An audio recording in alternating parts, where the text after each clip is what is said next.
So for the first set of bells, I needed some plastic Dixie cups, some Mod Podge, some gold and some black, paint and primer in one, some cardboard, a hot glue gun, and some twine, and some scissors.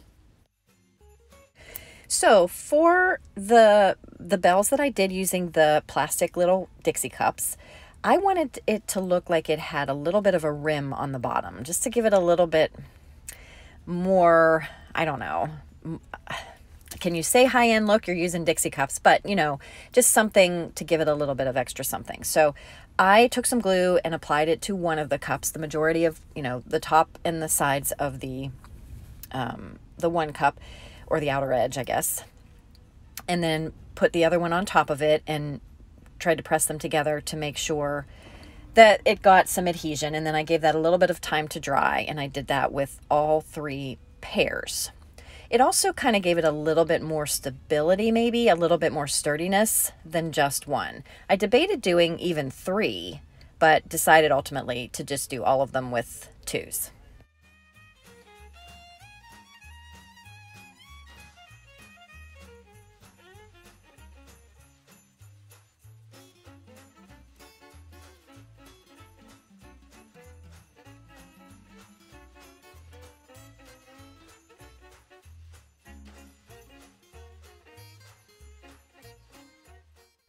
The next thing I did was I took a couple of strips of cardboard that I had that weren't super thick. I try to save things like this in a box just for little projects like this. And I cut probably maybe 3-inch or so. I didn't measure strips for the bell topper. And then I cut some a little bit longer, maybe just a little bit longer than the Dixie cup. By the time I folded it over, I wanted to give that like a little L shape so that I could glue the folded part into the inside of the bell. Now this part really, you could skip this part for the insides. I just kind of wanted to give it the look of that inside hanging piece, but in the end, it's not really absolutely necessary. So I just folded them, gave it about a 1/2 inch fold, just enough so that I had somewhere to put some hot glue and attach them inside. So I applied a little bit on there, and then it really didn't matter where I put it on the inside, but just to make sure that I didn't burn myself, I took a pair of scissors and pressed it down until they were attached.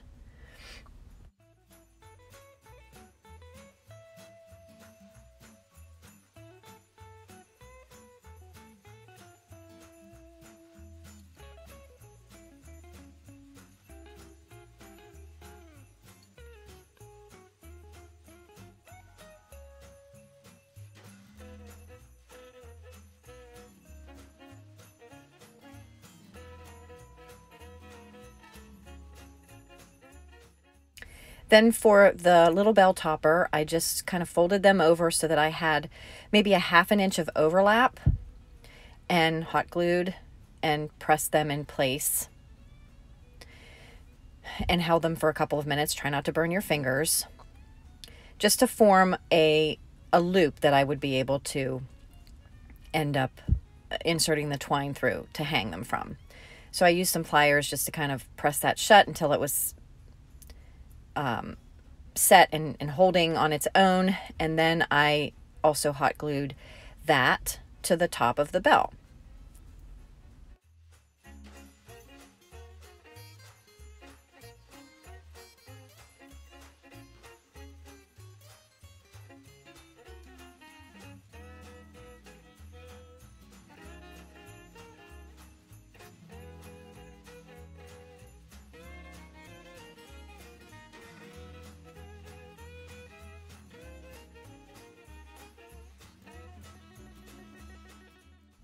Now it's time for the spraying. So I took a big box that I had that was going to the trash. I took it out in the driveway and I laid all of the cups out in that box. Probably would be better if you had something you could just prop them straight up on. Nothing was coming to mind, and I was trying to do this quickly, but I took this out and I took a coat of matte black primer and paint in one and sprayed over top. I thought I would try to give that little bit of a worn antique-y feel if I did the black first. And then I just kind of kept rolling them over and making sure that they all had a good coat. I wasn't too concerned about having perfect coverage on these because I knew I was going over top with the gold. But I did try to get inside the cups as well. So I kept turning them, moving them around, giving it time to dry, doing simple thin coats one at a time. And then, as you see here, once they were dry enough to stand up, I stood them up and sprayed them some more. And then I did the same thing with the gold. Same thing, it had primer and paint in one. And it took several coats, not gonna lie, it took several coats until I could get enough coverage. Plus it was chilly outside, so the dry time took longer. But thin coats, I always try to start spraying off to the side before I reach the things, and I kind of just go in sweeping motions left to right. So here's what they look like once they're actually sprayed, and now it's time for me to insert the twine.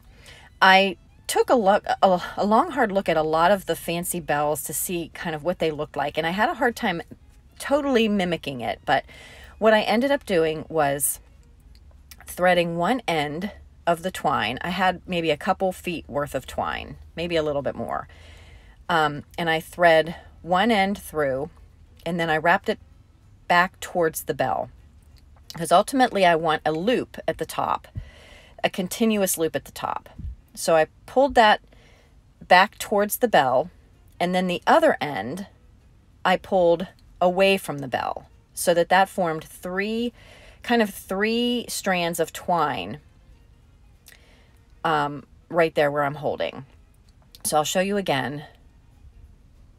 I insert one end of the twine and pull it out to approximately how long I think I want the total loop to be. And then I folded it back towards the bell, and then I grabbed the opposite end and folded it away from the bell to form those three pieces of twine next to each other. And then I kind of grabbed a hold of all three pieces down towards the bell loop.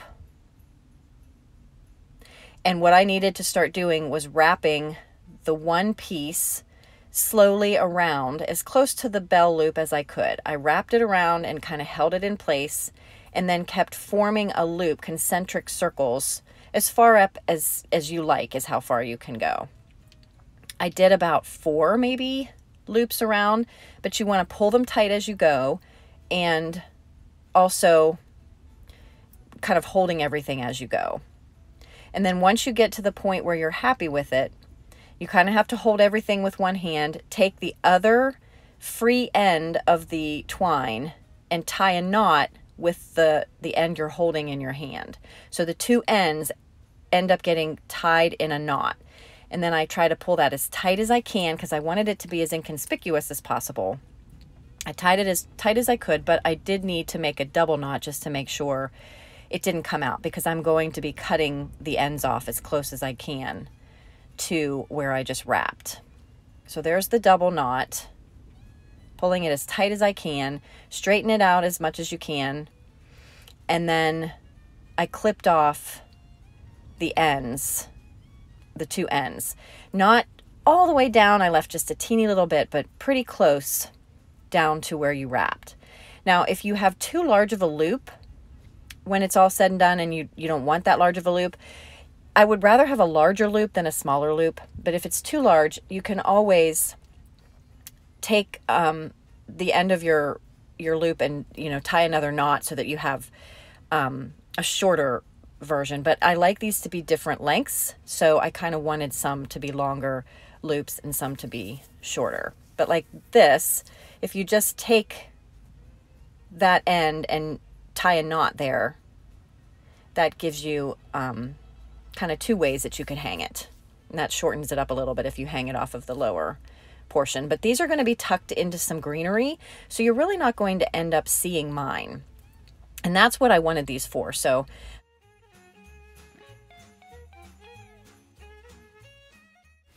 now let me show you what I did. I didn't realize that I could use these. It didn't come across my mind until after I had used the cups.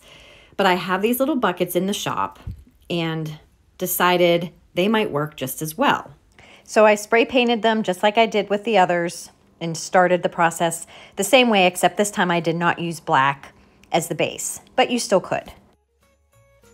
Now this next part was inspired by some bells that I found online at Grandin Road, and they had this, what they called frosting at the bottom. Now I'm not a big fan of glitter, and I cannot believe I did this. I will probably be kicking myself when glitter is all over, but I decided to add just some Mod Podge from the very bottom little groove that's on these buckets down all the way around, and that way I could add a little bit of white glitter, which I poured on this plate, plus I also sprinkled it on, but I rolled it around in that glitter just so that it would be on that bottom edge.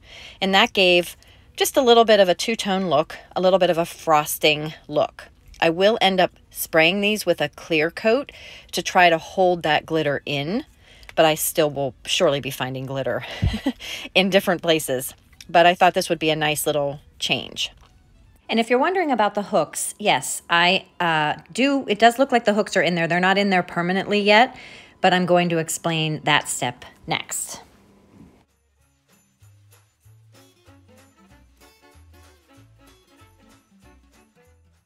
Now, for the handles on these, I looked high and low in my workshop and discovered that I had some upholstery skewers, like real thick pins that I never actually used back when I was doing upholstery.